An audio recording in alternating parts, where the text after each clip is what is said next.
You know, there's lots of excitement surrounding this year's 62nd Annual Grammy Awards. My favorite band, Chicago, of course, is getting a Lifetime Achievement Award. The Grammy program is going digital thanks to my next two guests, Grammy Award winner Dave Donnelly and publisher of the book, Ken Rose. Nice to have you both here. Hey, thanks for having us. How about that? It's already 62 years. I know. Time does fly, doesn't it? Amazing. You were back there in the 40th? Yeah, in the 40th. Yeah, that was me and Sammy time ago. Kahn and Frank Sinatra.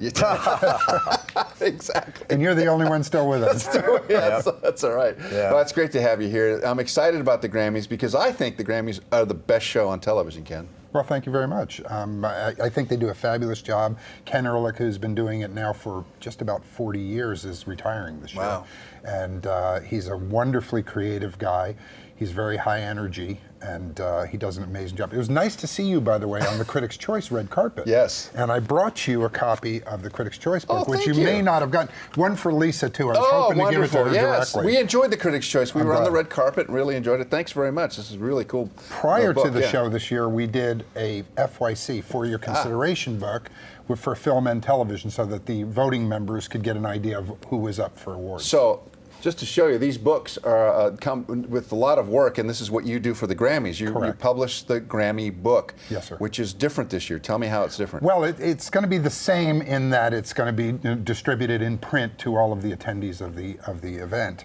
But in addition to that, we decided, and Dave and I worked on this very closely together, to offer it digitally about a week or so before the show to engage people. And we're letting the nominees, all of the advertisers, and a lot of influencers send out a digital link to the book. We also tried to make it a lot more music-centric.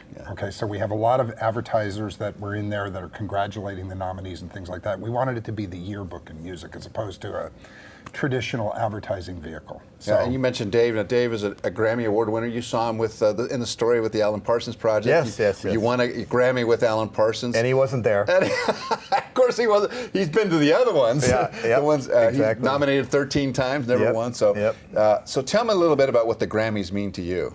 Well, you know, I started out in the music business at 15 years old, pressing vinyl records in a record plant.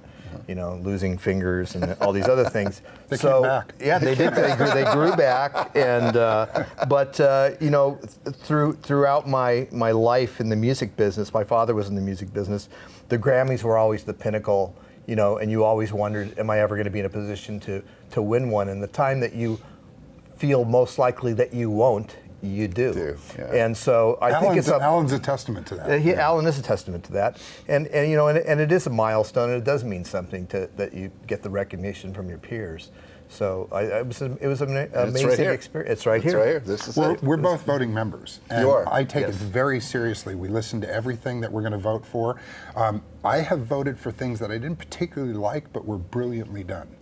So, and I think you know, we've discussed that before. And it's really nice to have our hands in that and really look at some of the creative people and give them an opportunity to be recognized. They may not get the money, they may not have the big fan base, but they do brilliant work. And there are so many people in this industry who do. Well, I've been fortunate to be the voice of the pre-show for 20 years at the Grammys, and I'm very, very proud of the fact that I did that. It was great work. I've always enjoyed it. But the real story here for me this year is the Lifetime Achievement Award that Chicago is receiving, and you and I met because of Chicago. That's right. Many years ago. Yep. And he and I met because of Alan Parsons. 30 years ago, yeah. So tell me what that means to you, that these guys are finally getting their due.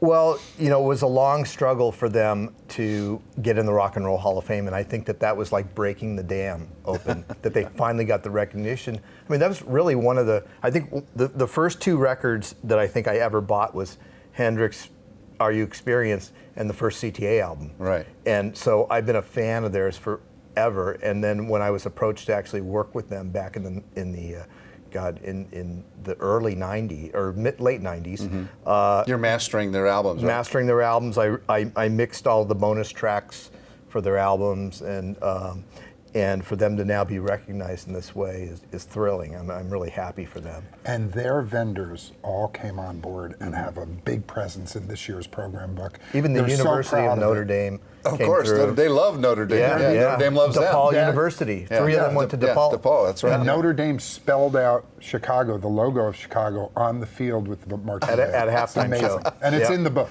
It'll be in That's this great. book. Yep. Now, I mentioned a little bit about this being the best award show on television because, first of all, the music is terrific. Yes, it is. But Ken Ehrlich kind of guides this ballet of bands in an unusual. I mean, as a technician like that you are, how hard is it to get all of those pieces of that puzzle to work? It was amazing when I saw the opening to last year's show. I was so mesmerized by the technical achievements. With all the props and stages moving and everything, I almost didn't notice the performance because I was just like, "How is this happening?" You know, and it just like boom, clockwork. Yeah. And it was fantastic. It's amazing. Ken runs a tight ship. Ken Ehrlich is being honored this year again. Yes, and he wrote a book called At the Grammys, and I didn't really understand him until I read his book. And I came up to him backstage right when we were doing rehearsals a couple of years ago, and I said, "Ken, I wasn't sure about you until I read your book because that really says who he is." He's a tough taskmaster, but he's really exacting. But he has to be in order to achieve all of those technical things and things like that. But what he does is musically he puts things together that to some may not make sense, and then you watch it. Elton John and Eminem. That was a great example because if you remember the controversy prior to that, and then they got together and knocked it out of the park. What's the big thing we should be looking for in this year's show? Aerosmith is Person of the Year, which is interesting because they're really people of the year, persons of the year. They're going to be honored this year, and Stephen has done some amazing things for charity with Jamie's Room, and the band has done some unbelievable stuff, and they're going to be at the show doing a lot of things. And they'll be honored as Person of the Year. The show is what night? It'll be on the 26th, Sunday night, the 26th, a week from this coming Sunday. Of January. On CBS? On CBS. On CBS. On CBS. The 62nd Annual Grammy Awards. I've heard that before. All right, guys, thanks so much and congratulations. We look forward to a great show. Thank you, Carlos. Thank you, Carlos.